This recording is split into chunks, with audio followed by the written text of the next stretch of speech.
Well, hello everybody. Welcome to this webinar about the winning marketing teams. That is about their behaviors, their skill. How do you know that you have the right people in your team?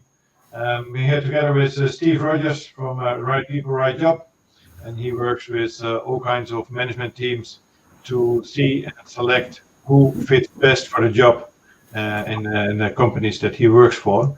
Um, so we will talk a little bit more about the behaviors and skills of marketeers, and we will highlight two special functions in the marketing team and talk about it later. But before we do so, I would like to introduce the importance of the accountability of marketing, because that's what we're here for.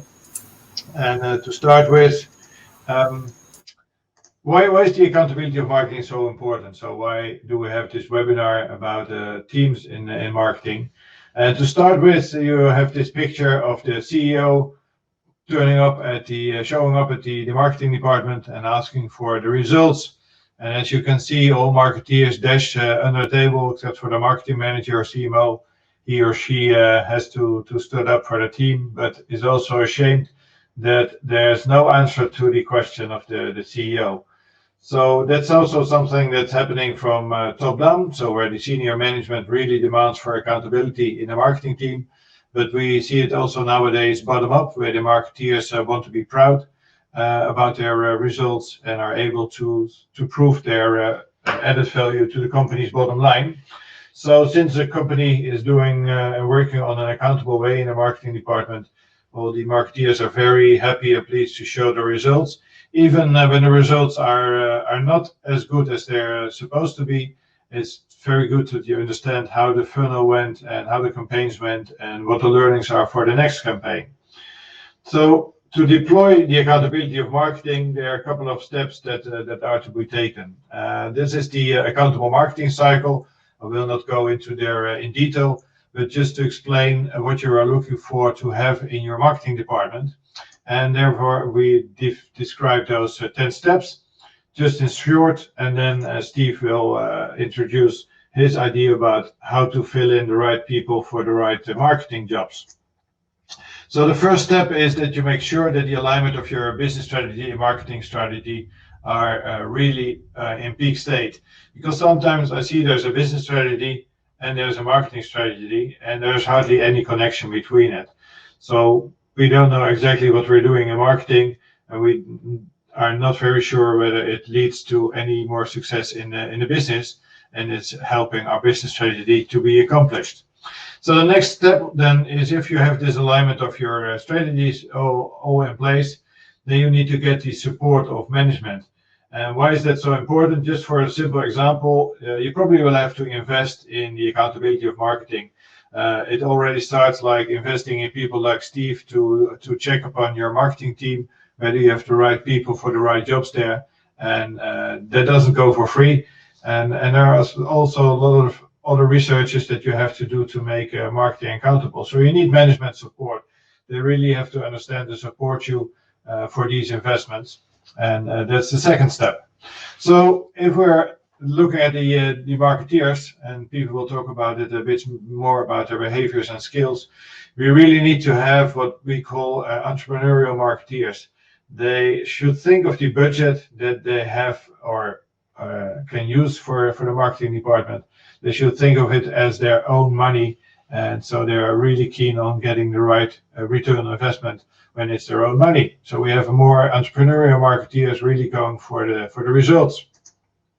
Then the fourth step, we have if we have all these very intelligent and nice marketeers on board, they really have to cooperate with other teams. Of course, to start with the sales team, to make sure that the alignment between sales and marketing is in place, and that you're able to define the criteria for the marketing qualified leads, the sales qualified lead, that both departments understand what they're both looking for. But apart from sales, you also would like to cooperate with service, so that you understand that what you're promising in marketing is really delivered by service or operations, depending on what the name of the department in your company is.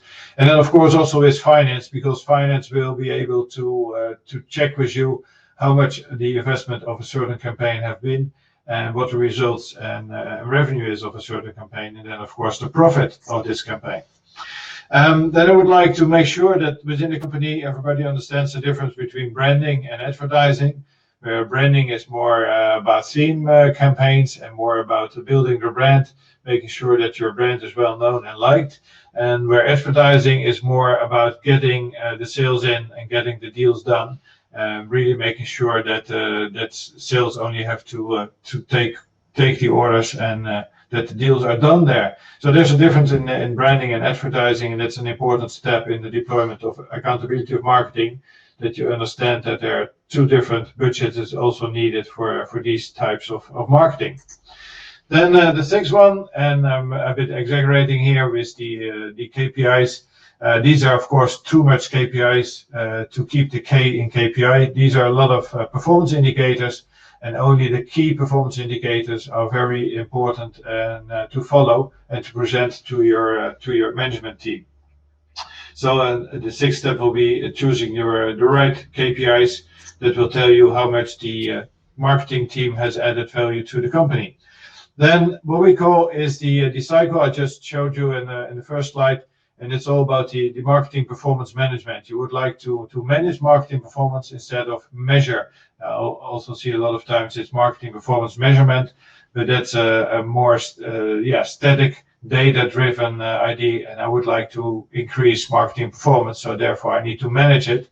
And here's a small table of Aberdeen research showing that the best-in-class companies are really very keen on metrics and measuring marketing performance, where the laggard companies within a certain industry are falling behind, and that's because they don't care very much about the metrics and they do not care at all about marketing performance. So then the eighth is that we probably cooperate with a lot of agencies, like a media agency or a creative agency, or agencies like Right People, Right Job with Steve. And I would like to see them as the partners instead of a supplier. A supplier you can exchange tomorrow for another one, where your partner is really cooperating with you to build your brand, to build your marketing campaigns, to build your advertising, and of course to build and maintain the winning marketing team. Then when you think about how to start with the accountability of marketing, I would suggest that you plan stages. So at every stage you have to make sure that your management and organization and your people, culture, processes, performances, and the ICT infrastructure, they will change. They will change whenever you come from not very accountable to a very accountable driven marketing team. And especially people and culture are something that Steve will address in his presentation later on. And then the final step, when you're really going to change and the way you're doing marketing, so from a not so very accountable or not at all accountable way of working, you deploy the accountability of marketing, and therefore you would like to communicate what you're doing and also explaining and presenting to the rest of the company that you know that at forehand you did marketing, but you didn't have a clue what the contribution of marketing was, and now you're working on prove and present the return on investment of marketing investments. There was a short introduction about why the accountability of marketing has become so important, and Steve will take us from here to see how the marketing team can be built. So if you go, Steve. Thanks, Michiel. Thanks very much. Hi, everybody. My job is to worry about teams having the right people. In this particular case, the right people in the marketing team. And I'd like to talk through some summary ideas in this respect.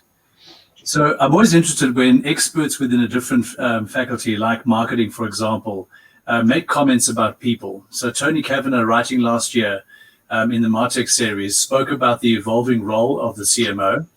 And he said that we need to know our customers, choose the right tech, craft your GTM playbook, and integrate with other departments. But finally, he said, assemble a team of athletes. This is right in my department because it's the athletes who will determine the success of the marketing effort of any organization. So the key is to hire the right people for every single job in the organization. Steve, sorry, would you mind to click on the hide button? Thank you. Sure. Oops. The other one. My apologies. That's okay. I got that. Cool. There are 4 basic steps that we need to take on. The first is to understand the work, and this is often the worst done step of the lot and the most important. We'll come back to that in a second. Secondly, to understand the required behaviors at work, to understand our team dynamics, and finally, to audit our people and any future candidates that we hire. So let's talk about defining the work first. Typically, this starts with a job description. And I can hear a collective groan about job descriptions because they're often a frustrating item in business. Why? Well, because they take time and effort, first of all. So you need to sit down, you need to spend 1, 2, or 3 hours understanding exactly what you want from a particular position. Number 2, it's a one-time job, often done and then filed, which means that no one refers back to that document later. Number 3, it often gets delegated to HR. And this is a major mistake, not because HR are bad guys, they're not, but because the HR guys cannot pretend to understand exactly what you want in a marketing faculty. The benefit of the job description, however, is to gain clarity exactly about what you want to get done in every particular job in your team. So if I take various job descriptions, and I took a bunch of different job descriptions, and Michiel and I discussed these, and we came down, for example, for a brand manager to understand that his purpose is to improve brand value. And there are 3 major collections of activities for him. On the one hand, there's a management activity, secondly, people activities, and thirdly, market activities. So in terms of management, his job is to evaluate the financial value of the brand, manage the research, be responsible for brand management and so on, and oversee the creative branding process. Secondly, he must obviously lead a team of professionals, and he must align other teams in the organizations with the efforts of marketing. Finally, he must own the wishes of the customer and introduce new brands. If we accept those as the basic ideas behind a job description, we can then go further to understand that job. Another job which is quite different to the brand manager is the social media specialist. Its purpose is to maintain the brand's promise online, and there are 2 major groups of activities. Operational activities and training and knowledge activities. In terms of operational, he must manage the community online, or he or she. They must develop and activate and manage different platforms, coordinate social media and report results, and ensure online brand awareness. In terms of training and knowledge, they need to keep abreast of developments in the organization and in social media. They need to advise company staff about the do's and don'ts of social media, and they need to supervise the proper use of social media. And possibly the American politicians can learn a few things from a good social media specialist. So that's the work defined. Obviously, that's a very rough hatchet job. We would go into a lot more detail in your particular environment if we were looking at those 2 jobs. But the point is, the basic definition is done. The second step then is to say, well, if that's what I want, if that's the kind of individual I need to do the work, how will they behave as people? What is their likely behavioral profile to generate success? So when we look at a brand manager profile, and I look at job descriptions, these are the kinds of words that people write into job descriptions. And you'll notice that if you take these words, you can apply them to almost any business environment and they'll make sense. A couple of these are interesting. For example, I need to possess a strategic mind. Now that's a tough call to understand whether or not your applicant possesses a strategic mind without getting to know them a bit. Second of all, people sometimes say things like needs guts, which could be interpreted in 100 different ways. And then finally, an ability to come up with campaigns. Now, obviously, the quality issue there is the most important one. The point is, all of this stuff is often a guesswork story. We're guessing at words that we think make sense. For example, the word resilience sounds good in the context of a job description. We want people to be resilient. But is it especially important for this particular job of a brand manager? So what we do is we try to get a bit smarter and do a simple behavioral assessment in 10 to 20 minutes using the JD as the source to create a behavioral requirements profile. As a result of which, we do less sucking of our thumbs. The kind of result that comes out, and this is using just one particular tool, the Thomas PPA, but there are hundreds of different tools. It's not about the tool, it's about the process. In this particular case, we have a profile that suggests that the brand manager should be a confident, assertive individual with a take charge attitude. Secondly, they should be friendly, outgoing, sociable, people-focused, and aware. Thirdly, they should be impatient, quick-paced, get things done, prefer variety, be comfortable with change. And finally, be quite detail-oriented, work to a plan, pay attention to structure, and take calculated risks, not simply random risks. So that creates a profile, and we can generate a report, and that report can easily be appended to a job description.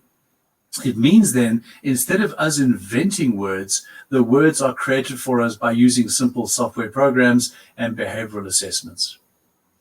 Now, the social media specialist, exactly the same process applies, but you'll notice that the result I came up with for these activities is quite different to the brand manager.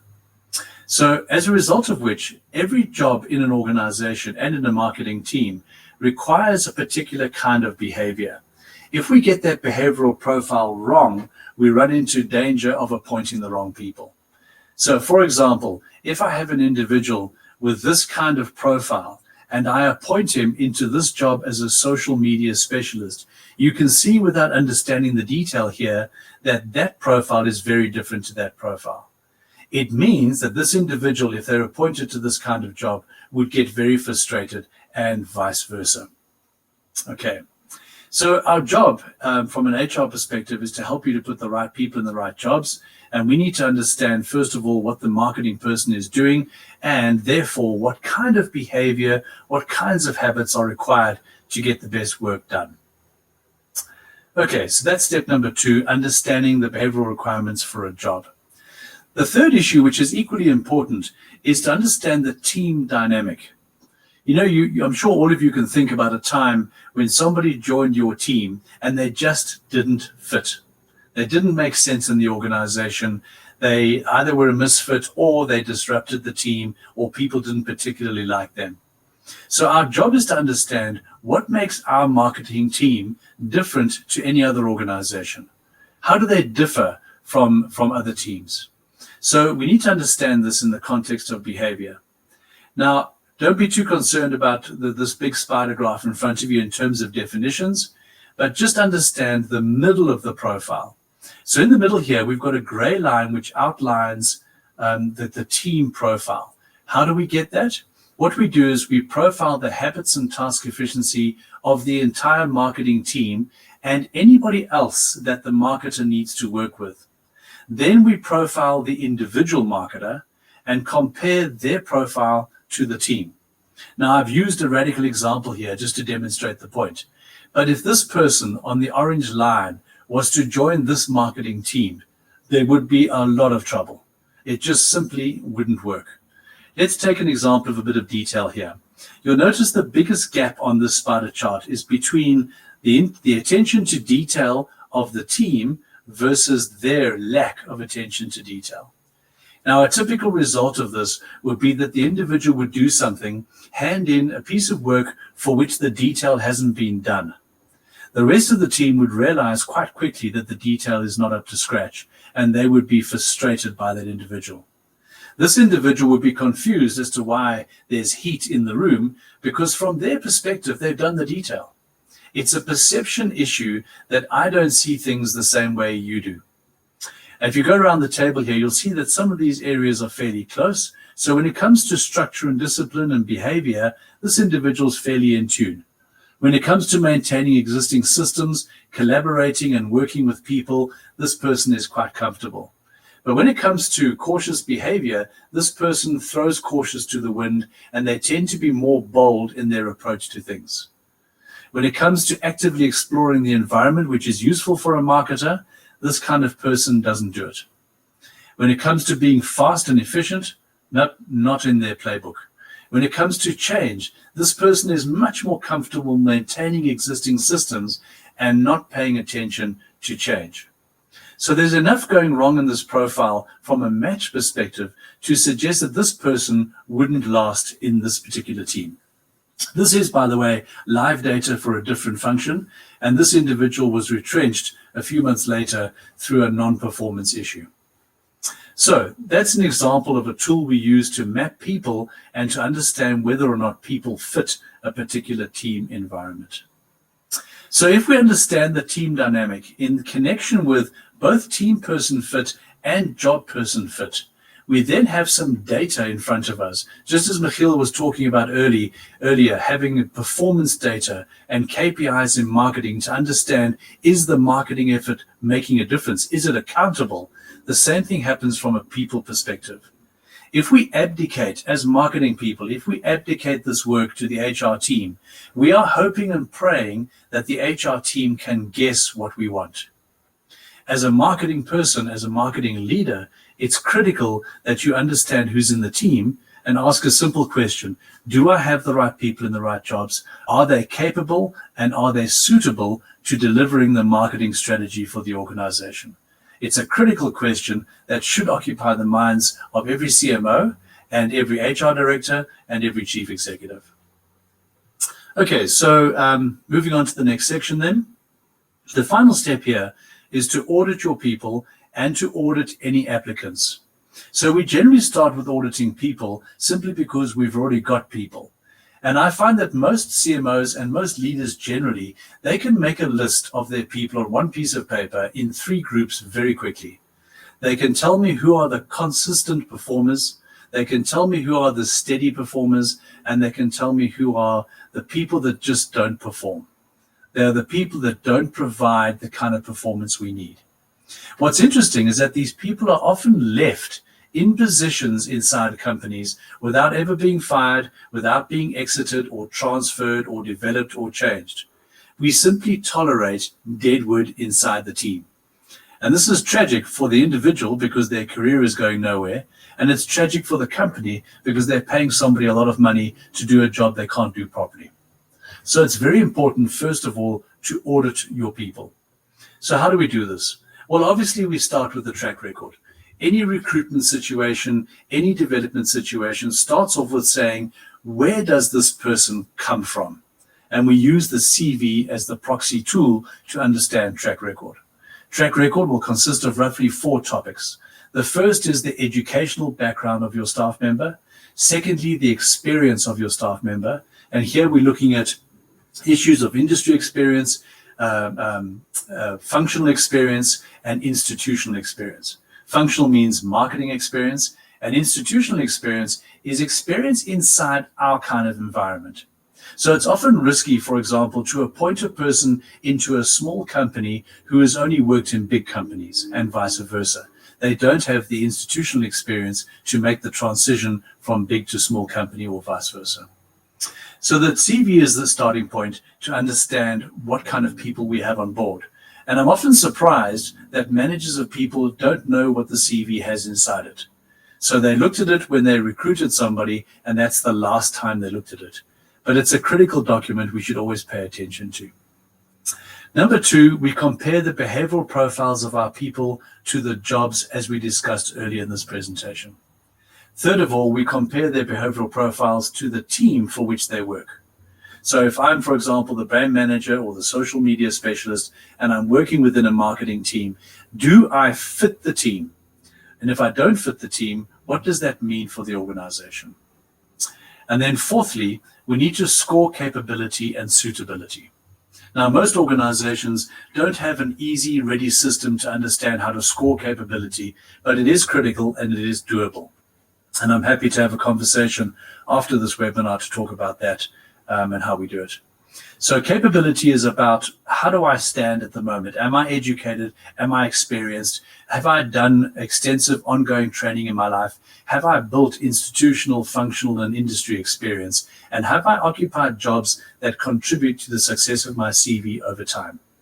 Suitability is about whether or not that capability suits the current job environment. And then finally, once I've understood the first 4 points, my next job is to define a development plan for my staff member to say, are there any issues that could be developed? Are there any strengths that could be harnessed? Are there any areas where the individual's performance could improve if we developed that particular personal capability? Okay, so why did we do this? Obviously, all of that stuff on the previous page sounds a bit like an HR story. But as a CMO and as a leader of an organization, you do all of that HR work because you need to improve performance as a constant. That's just a logical constant. Number two, we need to improve the capability of our people because we're looking to correlate capability and performance. Thirdly, we want to try and improve team spirit, camaraderie, esprit de corps. We want to bring that together so the team operates more effectively simply because the people in the team like each other and they get on with each other. Fourthly, we want to improve customer service. It's absolutely true that a happy staff member is likely to be a happy provider of service to customers. And then finally, we want to improve impact. We don't just want to devise marketing campaigns, advertising campaigns, and social media campaigns that are okay, they're fit for purpose, they do the job sort of. We want to do marketing campaigns that make a difference. They have an impact on our clients, have an impact on their market share, and have an impact on the success of the organization. So therefore, if we have an ability to improve performance, improve capability of our staff, build the team spirit, and improve customer service, there's a very good chance that we'll improve impact. That's it, Michiel. I'm ready to hand back to you. Yes, wonderful, Steve. I really like the way that you structure things from thinking about what do you need in your team and how you will get there. And also see, well, what's the team already at this moment and what team do I really need? Because sometimes what we think of is somebody leaves our team and we just hire somebody who looks like this team member. But then we forget about that things have been changing and the world has changed, that we might need somebody completely different, or at least with some other skills, some other experiences, and some other behavior. There are a couple of questions that came up here in the chat, and some of them were already mailed to me. And there's this one. I presented that we need more entrepreneurial marketeers, so they can really think of that the marketing budget is like their own money, so they really want to have the return on investment. What are your thoughts on working with bonuses for marketeers as well? Sales is quite common. A bonus in financial industry is not done at the moment, but bonuses for marketeers. What are your thoughts on that? Yeah, that's an easy one, Michiel, because your work is about making the teams accountable. If the teams are accountable and we have proper KPIs for marketing, then it means you can measure marketing, which means you can incentivize people to get rewarded. So yes, if you've got a proper accountable marketing team, then yes, you can offer bonuses and incentives.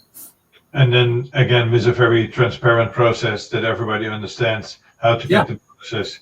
And then there's individual bonuses and team bonuses, of course. Otherwise, you would have a competition within your team and not having a team anymore.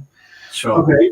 So we just discussed about you're having your team and you want to deploy the accountability of marketing. So a lot of changes has to be taken care of. What are your thoughts on train and change people or fire and hire people? Yeah, that's a tough one because they're both expensive. But the issue is to ask the question, is there basic capability within the individual? So am I trying to, for example, make a very slow runner into a fast runner, which is unlikely to be successful? Or am I taking a pretty good runner and I'm trying to train and develop them to become better runners? So the issue is the initial capability, which is why the measurement is so important. If the basic building blocks are in place, then it makes sense to move people around, develop people, and change people. But if the basic raw materials are missing, then you have to exit those people and find new people. Okay, yeah, I see. Very interesting. And then one other thing is I explained in the introduction that cooperation for marketing is key to become an accountable marketing department. To start with sales, service, operations, finance, but also with HR. So are all the things that you have just presented to us, is it more or less a HR responsibility, or do you think the CMO or marketing leader has to take his role there or her role there as well? The issue is that HR needs to be the partner of the CMO. So what often happens is that HR either gets, people either abdicate to HR or they over-delegate to HR. What needs to happen, and they use a term, the human resources business partner, which is the correct term. Unfortunately, too many people are basically administrators with limited experience who are trying to offer business partner support. So from a chief executive's perspective, the HR leader needs to be strategically oriented. They need to have a business background, and they need to be able to relate to the different functions of a business. Second of all, the chief marketing officer and every other officer, whether it's finance, operations, logistics, etc., each of those people need to ask the HR business partner for best practice. So how do you recommend I do this? I'll do it. So in other words, I'm the CMO, I must do the work. But can you, Mr. HR business partner, give me best practice or provide me with best practice? If that happens, then the HR business partner leads best practice, and the different functional heads must implement best practice. So do you think that the HR department should only work for, or look for the marketing department should only look for recruitment and selection and hiring people? Or do they also have a role in educating and training marketeers, because they will have to change the way they were doing business to another way of doing marketing? Yeah, I think it comes down to the strength of the relationship between HR and marketing in this particular example. If the HR department doesn't have a strong reputation, and what I mean by strong is that many HR departments tend to be administrative. So they see their role as worrying about payroll, leave systems, HR information systems, and so on. If the marketing person doesn't perceive partnership, then the marketing person is unlikely to deal with HR in that respect. If, however, I respect the HR team and I often go to them for advice and they give me excellent advice without spoon feeding me, then you have a partnership. Okay. Now, in that particular case, you might say to a marketer, we need to help the social media specialist with certain skills and traits. I might speak to HR and say, do you have any resources for that? Do you have any connections? Or do you think we could build something internally? If we can build something internally, HR can assist with that. And often there's a training department that can support that development as well. Okay, I understand. Yeah, thank you. So in your presentation, you gave us two profiles, the brand manager and the social media specialist. I can imagine that maybe a couple of the attendees say, well, we don't have a brand manager and we don't really have somebody that we call a social media specialist. So are the examples or the profiles that you described, is that useful for other functions in marketing department as well? Oh, absolutely. There's no function that can't be profiled. You know, I've done everything from metal accountants in the platinum industry. I've looked at dog handlers in the police services. There's no limit as to the kind of information you can get if the job description is written well, number one. And number two, is the job description written for that particular marketing environment? As long as that's in place, then any behavioral profile can be drawn. That's great to remark on if the job description is written well. I think that's the same for if there's a good marketing plan, but there's no connection with the business plan. I think the same goes here, where the job descriptions can be very good, but there still have to be a clear relationship with the business plan and where you want to take your business. Yeah, very good. So,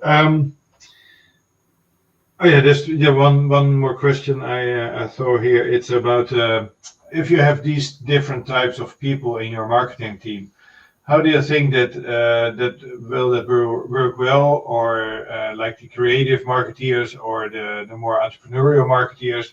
Do you think that there will be more conflicts while cooperating, or do you think that the cooperation will go very smoothly when you have more different type of marketing people in your marketing department? Yeah. Okay. So think of the CMO as a conductor of an orchestra. That conductor needs to understand the different strengths and the different roles that each person in the orchestra plays. Same thing in a marketing team.